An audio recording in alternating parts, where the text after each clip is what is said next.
Welcome back, everyone. I am Pragya, and today we are entering a conversation that asks us to meet ourselves more honestly, more tenderly, and more sovereignly than ever before. Our guest, Loren Cellentani, is a sacred visibility mentor, priestess, and host of the globally ranked Sovereign Self show. Her work has helped so many women step out of fear, freeze, and burnout, and step into a visibility that is not about being impressive, but about being deeply present, energetically grounded, and radically true. This is not just a dialogue, it is an initiation into the parts of ourselves we often avoid. And I'm genuinely excited to explore the thresholds, the unravelings, and the awakenings that shape sovereignty with someone who lives and teaches it so powerfully. And with that, I'm so glad, Lauren, that you're here, and it's an honor to host you today. And I'm looking forward to this conversation. Oh my goodness. Thank you so much for having me.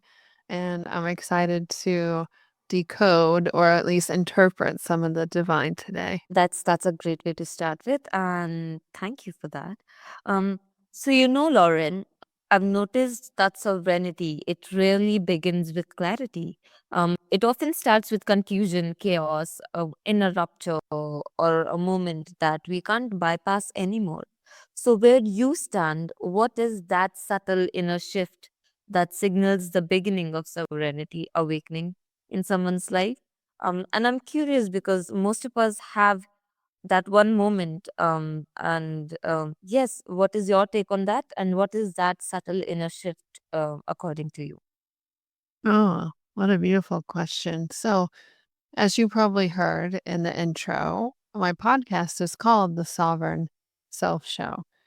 And sovereignty, you might think about kings and queens, monarchies, but really what it means to me is the divine right to rule.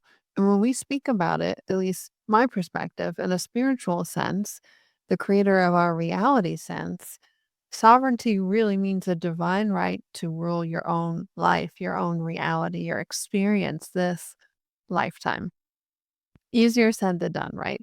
We might understand or get excited or read all the spiritual books, but when the rubber hits the road, how are we going to react to things?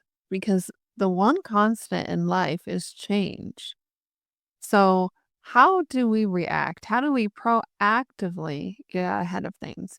And to me, sovereignty and being the creator of your reality, yes, it can be one moment. It could be a health crisis, or you might change your career or lose your job or um, end a relationship. There are so many things in life that are brought for us to step into our sovereignty. And I think that the subtle shift, whether it is something bigger like that in our lives or just every day not wanting to wake up and get out of bed crankiness, the shift is everything is happening for me versus everything is happening to me. And that shift is just showing us okay, if everything is really happening for me and I do create my reality, I am a sovereign being, I am the divine embodied. How would I react in this moment? And that allows us, we can start asking open ended questions like that to start to shift out of the problem consciousness, looking at the problem, trying to fix something, trying to solve something, to starting to raise our consciousness, raise our vibration. Or a better way to put that is thinking of a bird's eyes view to be able to see the broader perspective. If we have a huge mountain and woods in front of us and we're at the ground level, we're not going to know which way to go. We're just going to take a path and see where it finds out. But if we're able to start to shift our energy, which just means starting to feel better, not feeling like the victim of a situation, we're able to start to fly above the woods and above that mountain to see the different paths or even just fly over the mountain altogether. So, sovereignty to me really means what it means to be human, our human potential, because I think we're in this shift right now, humanity, and we can see there's so much chaos in the world every day, locally, globally, but also internally. Humans are starting to realize, wait, I can actually choose who I want to be, no matter what's happening. And when we can do that and choose that sovereignty, doesn't mean that we won't feel anger or sadness or fear. It's feel the feeling, do the inner work, and be the person you know you are here to be anyway.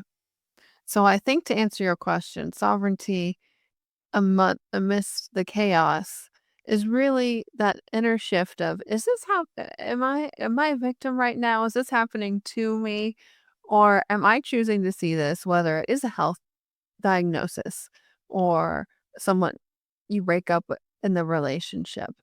All of those things are actually here showing us what we need to look at inside of ourselves. And one of my great mentors, Dr. Joe Dispenza, talks a lot about sometimes humans need that contrast, that shaking them up, that chaos that you spoke of earlier, to really change their direction, to wake up to the divinity that's always here.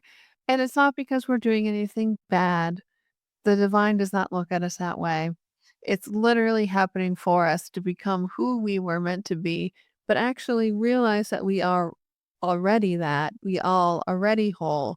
And to quote Rumi, a Sufi poet, we are not just the one drop in the ocean. We are the entire ocean in one drop. So sovereignty for me really is the creator of your reality, but just remembering how divine you are in every moment. That's actually really great, and I love that. And as you said, that constant, something which is constant in this world is change, and does not matter if it's chaos, if it's problems, if it's issues, if it's your own confusion, it is definitely needed, and that is what signifies growth, and that is what leads you to the path of divine and gives you the direction. So thank you for that. I take a lot from that. And something that I've personally struggled with and I've seen in so many people is how easy it is to slip into doing instead of being, right? Especially when we talk about leadership, when we talk about visibility. And you speak about ending performance led business. So I want to explore the heart of that with you. What does leadership look and feel like when it stops performing and starts guiding through presence? And I'd love to hear from your lived experience through it. And what is your take on such leadership? Oh, thank you. This is one of my favorite topics because we can go on our own spiritual journeys, our own growth, awakening journeys. And as humans, we naturally want to give back. We want to help people. We've learned something, we've grown, just like you said. And I've seen time and time again, we want to help guide other people through something similar. I think we as humans have beautiful hearts. And so when we do that, we sometimes realize in business and visibility that some of those old patterns of thoughts and behaviors are coming up again.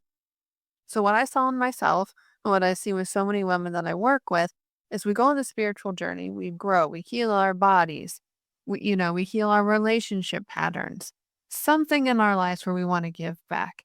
And for me, many, many moons ago, over a decade ago, I healed my body through health and exercise, and I started health coaching. And I was still working full time, trying to make this work. I started my podcast. Back then, it was called something else about 8 years ago.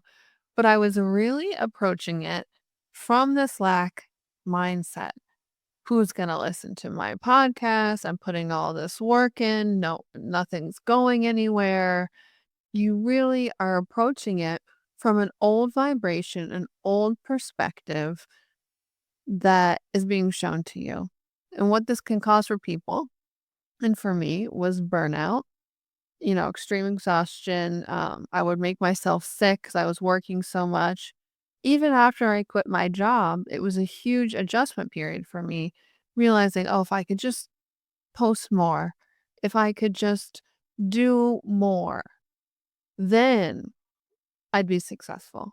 Then I'd be happy. Then fill in the blank. And I'm sure so many listeners here can relate to that way of thinking, that if then, that conditional happiness. And so for me, what I had to learn, and I already knew this, but using your own business, creating your own podcast, this visibility of putting your heart out there and sharing this message to inspire, to empower, to guide other people is a whole nother spiritual journey. It's not because you didn't learn this lesson before. It's a different facet, a different layer of the same truth. So for me, what I learned through especially the podcast and putting yourself out there and speaking your own truth, your own wisdom, is that there are three aspects that I typically see in people to heal in terms of holding yourself back from really being visible, really having that clarity and that confidence. And the first one is the initiation wound. And this wound it comes up for so many people, including myself. Who am I to lead? Who am I to be in this state of leadership? And that came up a lot for me, especially in the beginning of health coaching. I started the spiritual awakening very early, right after my university days. So I was in my early 20s and I was thinking, I am this young 20 something woman. Who am I to lead other people to heal themselves? And that really held me back. I wanted, a lot of times that comes out as perfectionism, get everything perfect, every single word in the copy and or in the podcast. And, it took me my first podcast over well, probably 9 years ago now. My first solo episode took me over 2 hours to record. And it was only a 10, 15-minute, intro episode. This is what the podcast is going to be about. But because I was so badly needed it to be perfect, to be worthy for people to listen to. And the reality is, people know this, it takes time to learn a new skill. And allowing yourself to have that time and that space to practice the skill, but also energetically. And that's what you pointed out, which is this whole, way, this new paradigm of leadership and visibility is it's not that we don't do the things, it's the energy in which we do them. So, what does that mean? Going back to the analogy of walking through the forest. And when you can raise your vibration up above the forest, above the trees, you're able to see the pathway, number one. But number two, you're already up there. You can just fly over. Same thing goes with this is when we can take the time, even just 30 seconds sometimes before we hit record, before I got on this podcast, I did some Kundalini breath work. And then I came in and just took 5 seconds before I joined this meeting and said, all right, thank you, Divine. Thank you, God. I'm here, just taking a few breaths to ground down. I trust whatever needs to come up today, whatever I need to say for the listeners now and the future. Please let me be that light. Please let me be that conduit. And when I can do things like that, whew, does that shift? But that gets my ego out of the way. That gets the fear out of the way. That allows me to understand that it's not just about me. This leadership, this initiation wound, yes, it's something that I get to heal and something that is showing me that contrast, that chaos of where to move and where to go forward. But it's also there guiding me to who I already am. So the second wound is, people for this a lot, the imposter syndrome. It's just very similar to the initiation wound, but imposter syndrome is like, who am I to do this thing? Who am I to start a podcast? Who am I to health coach other women, or start a yoga studio? And the third one is the visibility wound, or witch wound, that so many of us listening to this who are in the spiritual world probably, if you understand and believe in past lives, feel like you've probably been persecuted or burnt at the stake as a witch for sharing your own medicine with the world. Well, truth is, for the most part, in our world today, you will not be persecuted. Yes, you might have the haters. I cannot tell you, especially as I stepped into a sacred visibility coach, how many people have commented angry and mean things about the work that I do and who I am as a human? And my first reaction is, who are these people that they are hurting and they're so sad enough to go on the internet and comment on a stranger's work and their heart and their purpose? And the second thing for me is that just drives my purpose and so much more, because I am a very sensitive soul. And the work that I do and the work that I love working with other women is, how do we harness that sensitivity to be your superpower? So that something like that, when that happens, I had a YouTube comment, I think 2 weeks ago, where this person and I went back and forth, and they basically said, how horrible a person I am. I'm trying to sell things to mentally ill people. And, comments like that, it's just like, I I can't even take it seriously. But as a sensitive soul, sometimes those comments make you second guess yourself, just instinctively want to be quiet and not to continue to refine your message, not to continue to put yourself out there. So when we can understand that that actually is a sign, the haters are a sign, and the sacred visibility work, that you are actually doing the work, that you are actually ascending. You are rising above that forest, as we say. And another way to beautifully and easily illustrate this, because we can talk about these spiritual concepts until the cows come home, but it's better to be able to picture this, these simple concepts. When we go into a dark room or to a cave and we turn on a flashlight, where does that darkness go?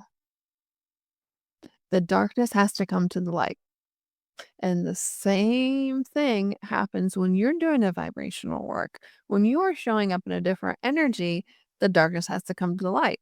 Well, how does that manifest? Well, sometimes it's physical symptoms. Maybe you might get sick, or for me, my skin a lot of the times helps purge this energy out of my system.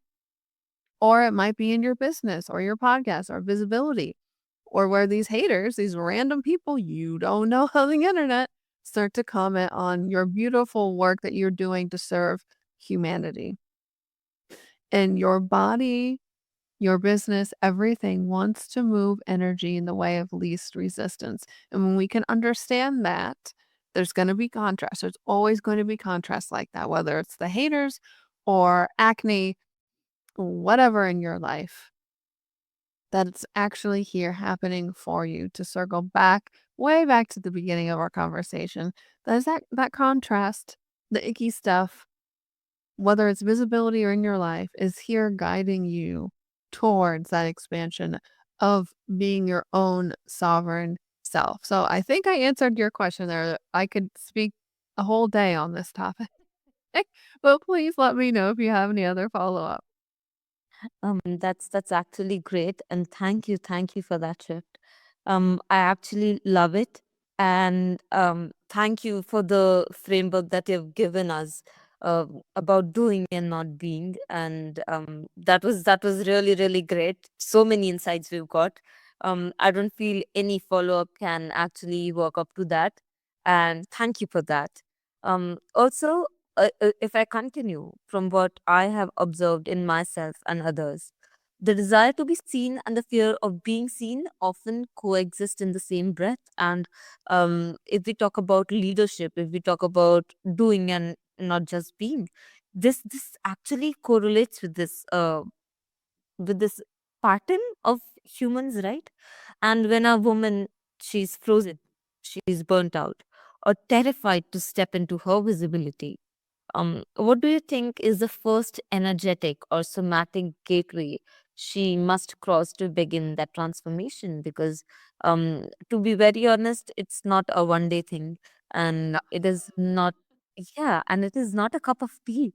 It requires a lot of patience, it requires a lot of process and a lot of trust. So, for those who hold both longing and fear, what do you want to let them know about it? And yes, what is your take on that? Oh my goodness. I love these questions. I love, love, love them. So, the first thing, the simplest thing, it's like you said it, those emotions can coexist at the same time. What I've noticed is when we can see ourselves, witness ourselves, feel ourselves first, then the outward visibility and being witnessed and being seen is just second nature. What does that mean? To witness yourself. Okay, yes, it's not a one and done thing like you said. Easier said than done sometimes. But this is really what this all comes down to, this vibrational work. We might use a lot of words, we might say all the spiritual terms, but it really just comes down to feeling how you're feeling, to feel what's coming up, whether it is an emotion, energy, or something physical, to just be present with yourself and building that muscle. It's kind of like building your muscle, but your intuition, feeling what's coming up, having this conversation with yourself, with your body. And what I found, the three easy stages that anybody can do, whether you have 2 hours or 2 minutes, that there's three parts that I like to share that really people can start to understand what this process looks like somatically, energetically, in this vibrational visibility work. Step one is to activate. What does activation mean? Well, basically, we're getting out of our heads. We're getting out of that story of that hater who commented on your YouTube video or the fight you and your husband just had.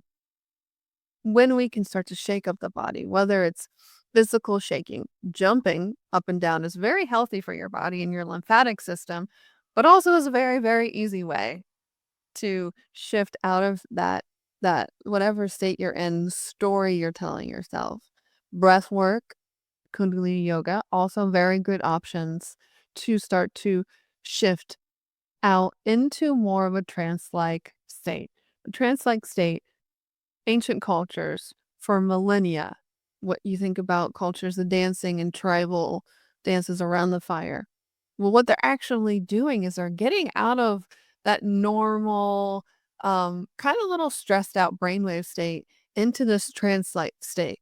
We're shifting almost into a meditative state where we're totally present in our bodies. So once we're there, usually it only takes a minute. When I get up in the morning, a lot of times, once I'm out of bed, is I'll turn on a playlist and I'll just start shaking or jumping, depending how my body feels that day, for a minute. And then two. Step two is alchemize. This is where we feel what's coming up. We start to have this conversation with ourselves, with our bodies, outside the story. Because I would say 100% of the time, it's not about what you think it's about. It's not about that fight you just had with your husband. It's usually your inner child not feeling seen, not feeling loved, not feeling heard, and whatever external trigger is coming to call you back home, to call you back to the divine. So whenever you feel triggered or an emotion or something quote unquote bad, because there's nothing bad ever happening to you, it's all calling you back to your divinity, to connect to the divine, to connect to God, to connect to yourself. So that step 2 of alchemizing, for me, it's really a lot of inner child work, starting to come into your body. Where does that emotion live in your body right now? And don't judge yourself. Don't second guess it. If it's in your big toe, go to your big toe. If you feel it in your chest, go to your chest. And you just start to breathe there, build that awareness there, and it'll naturally start to shift.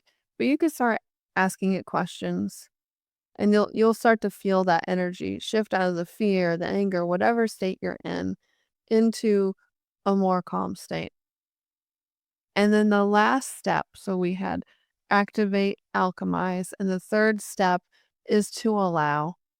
This is really just to allow that energy to move. Like I said before, your body, the divine, wants to move the energy. It's just us because we are sovereign beings, and we like to resist and control and fear things.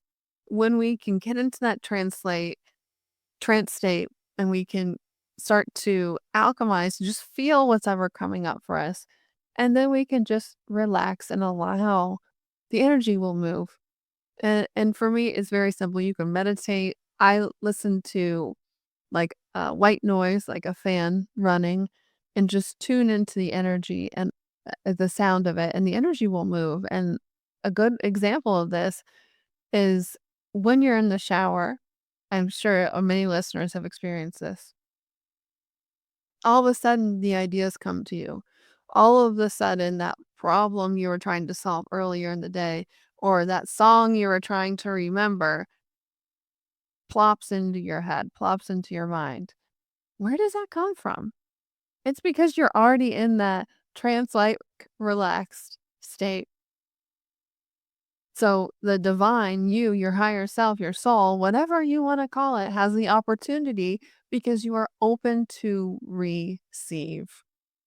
And the best business partner, co-creator partner out there is the divine, is your higher self. And to summarize this whole episode of my journey and the women that I work with, is we are so passionate about what we do, the work we do, and who we want to help and change the world that we think we have to do it all ourselves.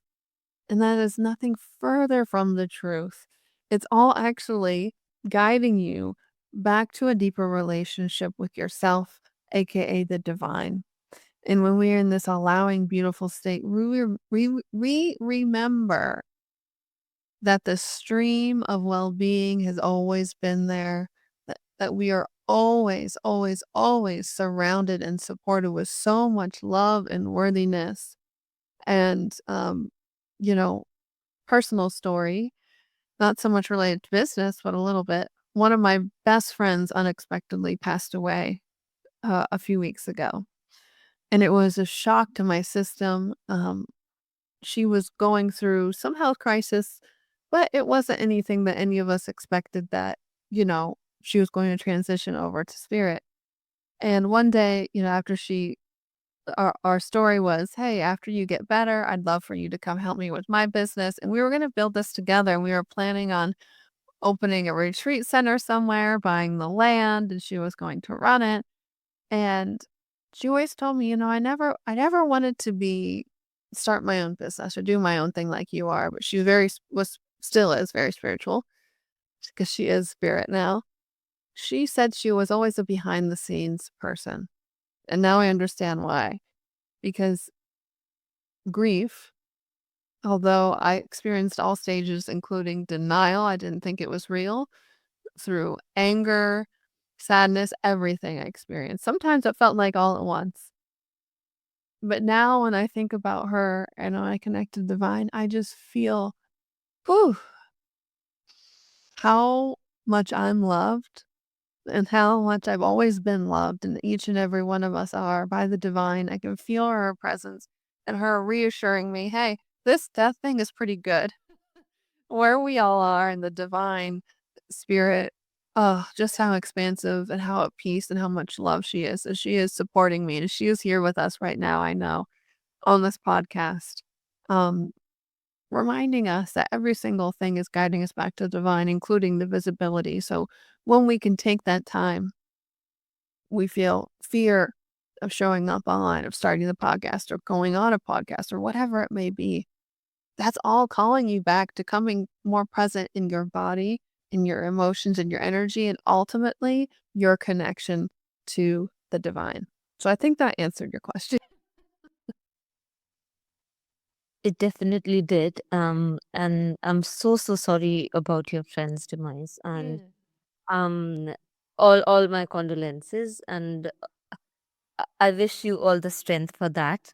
And you've said it so beautifully, that yes, she is with us today. And there are these people who have these energies, right? They stick to you, and they just make you believe in you much more. And we understand that much later. So thank you for sharing your story with us. And thank you for letting us know your perspective on that energetic and somatic gateway. And I truly appreciate that. Um, yeah. Lastly, you've anyways given us so many grounding rituals and practices. Still, one which also to add on to, I truly resonate um, with the insight that you shared, that whenever you're relaxed or whenever you're showering, you come up with so many ideas. And that is so true, because a lot of us, um I was talking to my friends the other day, and this is what I actually talked about, that oh my god, you remember that I was talking about this one song which I wanted to put on my story or something, but I forgot that. But when I was taking a shower the other day, I remembered that. And at that point, I did not understand the logic behind it or the phenomena behind it. But today I do, and thank you for that. Yeah, and lastly, I want to know what daily practice or grounding ritual would you offer them to begin cultivating that relationship with their energy and with them here, I mean, the listeners. So, what would you tell them?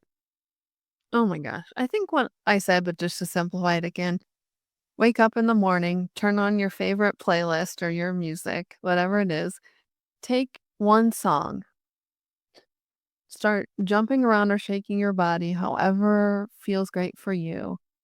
And then after you shake that energy up, just start moving your body. You don't have to, no one's looking, just you. How does your body want to move? Like if you're feeling the fear and anxiety, what does that feel like? And allow your body to express it. Allow yourself to look as weird as you want to look. That in and of itself, first of all, you're gonna have fun. You're gonna feel good. You're going to feel awake and alert and focused the whole day. But that is such an easy, beautiful way to somatically come back to yourself, to witness yourself, and to do that vibrational work and that leadership work that we talked about this episode. Um, to be able to do that outwardly and show up in the world to be of service for others. It's an easy way that we all can do and a fun way because life is supposed to be fun. And the reason we have these bodies is to experience and to feel. We're not just humans with a spirit. We are a spiritual being having a human experience. And I think that when we can really soak up that juiciness, all of it, the pain, the anger, the sadness, the depression, the fear, the love, the connection, the cuddles, whatever it is, that's us really stepping back into our bodies somatically, but it's us balancing that divine feminine aspect in the world. And I know each and every one of us could do even better. So that would be my suggestion. Is just take one song in the morning, shake your energy up, and then start to move and feel your energy and see what ideas come into your body afterwards. That's beautiful. Lauren, thank you for this beautifully honest and expansive conversation. It's rare to hear sovereignty described not as a destination, but as a lived, breathing initiation. And that is what I take from you today. And to everybody who is listening, if something within you stirred, softened, or came alive today, do not ignore that. Sovereignty unfolds through the smallest decisions.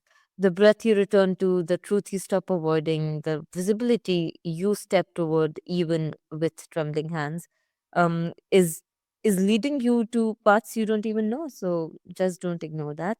And I am Pragya, and it's been a gift to hold this space with you, Lauren. Until next Oh time, my, choose presence, choose awakening, choose yourself. And thank you for being on the show.